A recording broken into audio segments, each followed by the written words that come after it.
Assalamualaikum warahmatullahi wabarakatuh. Baik, untuk yang selanjutnya ya.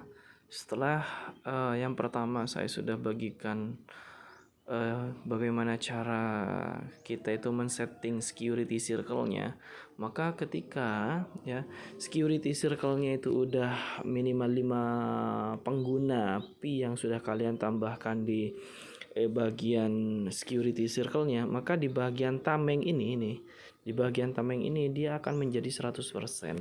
Nah, jadi kalau semisal punya teman-teman itu belum nyampe 5%, maka contohnya 4 mungkin ya yang baru ditambahkan, maka dia hanya belum 100%, tetapi 80%.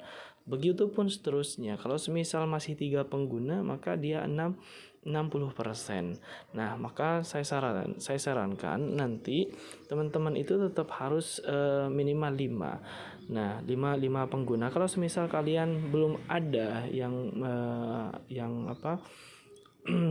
ada teman-teman atau mungkin keluarga yang belum join di sini, maka nanti insya Allah saya akan kirimkan beberapa kontak yang bisa kalian tambahkan di bagian security circle-nya. Nah, kalian harus simpen dan bahkan harus di screenshot ya beberapa security circle-nya itu. Karena apa? Ini akan menjadi kunci bagi kalian nanti apabila mungkin ya di kemudian hari itu terjadi satu hal yang mungkin tidak diinginkan oleh kita semua. Contoh mungkin HP hilang dan lain sebagainya. Nah, selanjutnya adalah ketika ini semua sudah selesai, maka langkah selanjutnya adalah kita perlu untuk men-setting di mainnet ini, teman-teman. Maka yang kedua kita klik ya di bagian mainnet, bawahnya home, terus kemudian di sini ya ketika kita klik di bagian mainnet checklist ya, maka ini beberapa hal ini 1, 2, 3, 4 ini harus sudah tercentang hijau seperti ini, teman-teman ya. Nah, punya saya untuk melakukan agar yang nomor 1 ini bisa tercentang, kita nanti bisa langsung pergi ke Pi browsernya di dompetnya. Nah, caranya gimana? Kalau pengguna baru yang pasti ini belum ada yang tercentang nih gitu. Maka kita harus perlu yang pertama harus download Pi browsernya. Terus kemudian yang kedua kita harus harus membuat dompet Pi-nya. Terus kemudian yang ketiga kita harus confirm antara Pi browser dengan aplikasi ini ya. Aplikasi menambangnya itu namanya frase atau kata kunci nanti untuk kita masuk di dompet itu. Nanti kita harus konfirmasi di sini. Caranya nanti akan saya bagikan. Terus kemudian yang keempat adalah kita juga harus melock up. Artinya harus ada beberapa pi, entah berapa persen nanti ya, yang harus siap kita kunci di aplikasi ini. Seperti itu. Nah, kita masuk yang pertama ya. Bagaimana sih caranya untuk meng-create Pi walletnya atau membuat wallet atau dompet Pi-nya. Nah, kita masuk untuk itu dulu ya. Yang pertama kita klik untuk di bagian download Pi apps-nya, Pi browser-nya, terus kemudian kita masuk.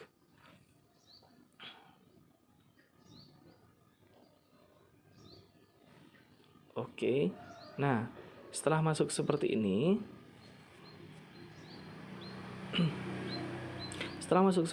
kalian klik wallet nih, wallet.pi. Nah, kalian buat di situ nanti akan muncul. Kalian harus buat ya frase pi-nya. Nah, frase itu wajib kalian simpen ya.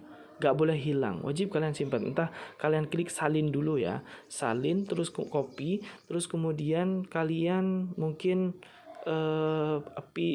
frasenya itu kalian taruh di email atau enggak di catatan terlebih dahulu, karena itu nanti akan kita gunakan ketika kita ingin membuka wallet atau dompetnya itu.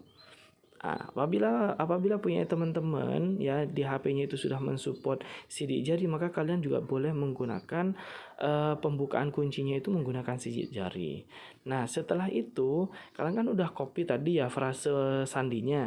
Kalau saya sudah buat nih teman-teman. Nah, maka secara otomatis di nomor 2 tadi ya di bagian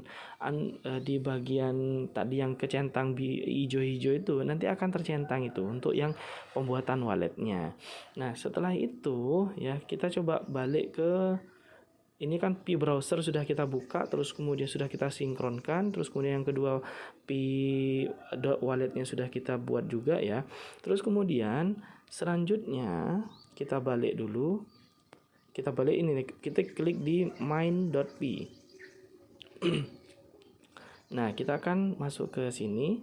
Terus kemudian kita klik yang garis 3 di atas. Terus klik di bagian mainnet lagi. Nah, coba kita lihat. Jadi di sini sudah tercentang nih. Yang nomor 1, 2 sudah tercentang, baru yang nomor 3. Nah, kita kan tadi sudah salin tuh, ya kan? Dompet Pi-nya, frase sandi untuk dompet Pi-nya. Nah, kita tinggal di sini ya, kita klik ya yang confirm your Pi walletnya. Terus kemudian setelah itu nanti akan muncul kayak semacam confirm, ada kotak di situ, kita suruh masukkan Pi walletnya. Kita pastekan di situ, terus kemudian di sini, terus kemudian confirm, klik confirm. Kalau saya kan sudah ini, bagi teman-teman yang belum itu bisa confirm di situ. Nah, terus setelah itu nanti akan muncul seperti ini. Nah, sekarang tinggal nomor 4. Yang nomor 4 ini adalah kira-kira kita itu ingin mengunci koin Pi kita itu berapa persen sih gitu, selama berapa tahun gitu, terserah teman-teman nanti ya. Jadi caranya adalah kita kembali dulu ya. Kita kembali terus kemudian di sini di bagian ini nih, di bagian ini nih, di konfigurasi tingkat penguncian kita klik di sini. Nah, kalau saya ya di sini mengunci 50%. Persentasenya itu sekitar 50%. Nah, selama berapa tahun? Selama 3 tahun. Dan nanti tingkat kecepatannya itu akan meningkat menjadi 50%, teman-teman. Makanya ayo, kalau saya sarankan ya, kalau semisal kalian mau 50%, silahkan 50%, itu semua tergantung kalian. Nah, tergantung kebutuhan kalian. Kalau semisal mau 25%, silahkan 25%. Dan untuk durasi pengunciannya pun juga terserah kalian. Silahkan disesuaikan dengan kebutuhan kalian. Setelah itu klik simpan ya. Maka setelah kalian simpan, di bagian mainnet checklistnya itu nanti akan terchecklist 4-4-nya. Mungkin seperti itu dulu ya yang bisa saya sampaikan, karena ini durasinya cukup lama. Dan kita saat ini sedang menunggu submit your KYC application. Sebentar lagi koin ini akan sudah ada harganya, teman-teman. Jadi ayo tetap semangat mining ya, menambang. Terima kasih. Assalamualaikum warahmatullahi wabarakatuh.